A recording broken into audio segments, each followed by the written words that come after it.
In this video, I'll show you how to unpublish a Facebook page from your phone. Unpublishing a page means the page will be hidden from the public, and only admins will be able to see and manage it. First, open the Facebook app on your phone and make sure you are logged into the account that manages the page. Next, tap on the menu icon and then select Pages. From the list, tap on the page you want to manage to open it. Once the page opens, tap on the Settings icon or scroll down and look for the Settings option.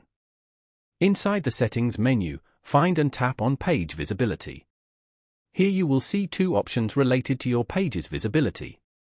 To hide the page from the public, select the option that says Page Unpublished. After selecting it, tap Save or confirm your choice. Your page will now be unpublished and it will no longer appear publicly on Facebook. Only people who manage the page will still be able to view and edit it. If you want to make the page visible again later, you can return to the same page visibility setting and switch it back to published. And that's how you can easily unpublish a Facebook page. If this video helped you, don't forget to like the video and subscribe to the channel for more simple tech tutorials. Mobile phone thumbs up sign.